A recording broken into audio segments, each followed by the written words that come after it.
A very pleasant good morning to you, ladies and gentlemen. Welcome once again to the People's Forum and also Big Stone Television.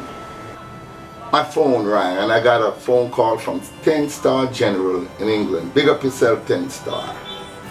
And we were talking about the tragic demise of Tabby Diamond. And 10-star General is one of those radio personality that believe in reggae music and play reggae music every single day on his radio program. Every single time that he wants to speak on the culture of Jamaica, reggae music was always on the forefront. And he said to me, Big Stone, you know, the only way I think I'll come back to Jamaica is in a box with my body in it. And I felt bad because I heard that as a Jamaican. Here's another Jamaican saying they don't want to come home because of the crime and the violence that is plaguing our country for far too long. And then he said, Big Stone, I don't even want to play reggae music no more. It's a constant reminder of the pain of some of the great ones that we have killed.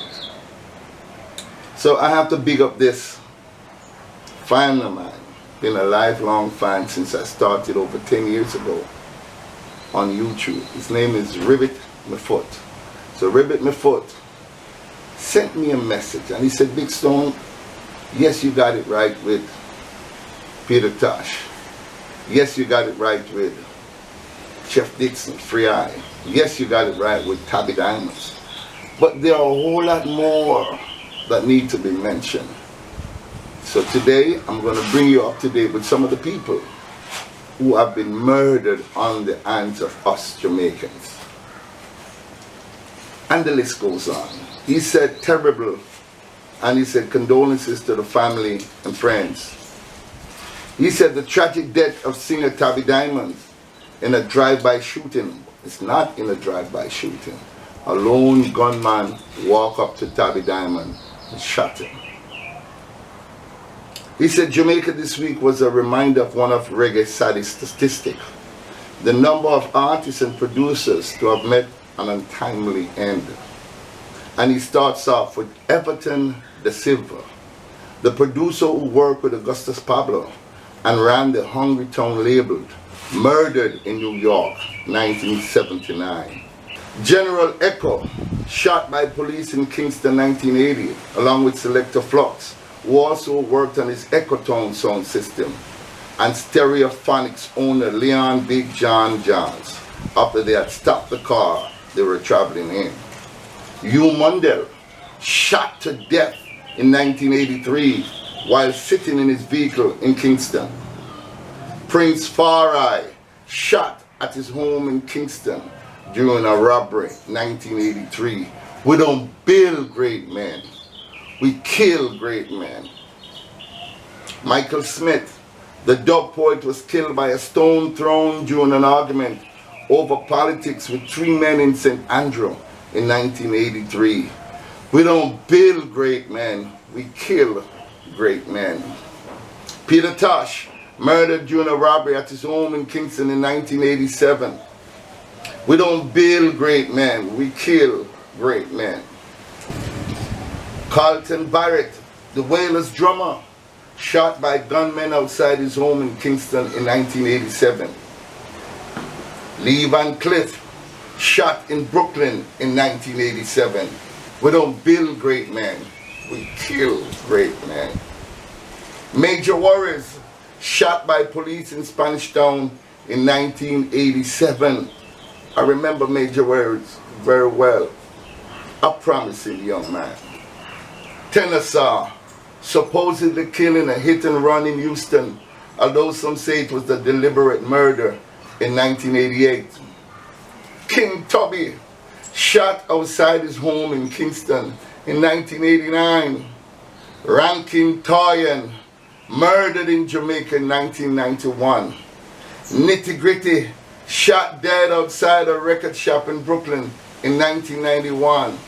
Panhead, shot dead leaving a dance in Spanish Town in 1993. Dirtsman, shot by 4 gunmen on his veranda in Spanish Town in 1993. Early B, the doctor, shot to death in a club in Massachusetts In 1994, Rankin Dread, reputedly no stranger to violence himself, murdered in prison in Jamaica. 1996. Henry John Jalars, legendary Jamaican producer of the Roots Radics, murdered in a drive-by shooting in Allisden in London in 1999. Junior Brathwaite, former Wailers band member, shot dead in Kingston in 1999. Theophilus Beckford, killed by a machete-wielding neighbor in 2001 in Kingston. Matthew McIntosh, son of Winston McIntosh, murdered in a fight in Kingston in 2012. I'm sure there are many more to add to this list. I'm sure there are many more who have contributed to the legacy of the great reggae music. And to all their families, whether it happened many years ago or today, my condolences goes out to you, and I can feel your pain. And the music would have been much bigger if we had these icons with us. The legendary Bob Marley. It is alleged that he too was murdered. So Jamaica, a friend of mine called me and he said, "Big Snow, you don't see what's happening to dancehall?" I said, "What?" He said they took dancehall off of the billboard and replaced it with Afro music. We have lost. We have lost. So I'm appealing to these young producers and these young artists. I understand that you are living and putting into actions into your music how you lived and what life has taught you. But we must also remember that we have some minds who are very delicate, young minds who are like sponge. And if the lyrical contents that we put in these music are not palatable, they as a younger mind will absorb the music in a negative manner, and they too will want to carry out their actions. I want to take this time and big up my friend Paul, the chosen one, Elliott, a stalwart from reggae music. He also sent his condolences to the Shaw family. Jamaica, we're a beautiful country, but a lot of people are becoming even more afraid of us. This that happened to Tabby Diamond who have given us so much great reggae music, who has taught us so much things in his music, to be laying dead in the streets, being killed by one of our own, it will look good on us from the outside world looking in. I've done tributes to Tabby, and I've read each and every message that comes in. People from Africa, people from the United States of America, Canada, all over Europe, New Zealand, every nook and cranny. This was an international iconic legend. The Diamonds, the mighty Diamonds, an iconic legend. So when we lose Tabby Diamond, that scar that we had from losing Bob was almost healed. The scar that we had from losing Peter Tosh was almost healed. That scar that we have from losing all the dancers, Nitty Kutcher, Panny Dirtsman, Early B, Henry John Jalars, and all the others who met tragic death, was almost healed. And now to lose Tabby Diamond, open up this wound as if it never started to heal. I know personally I will miss him.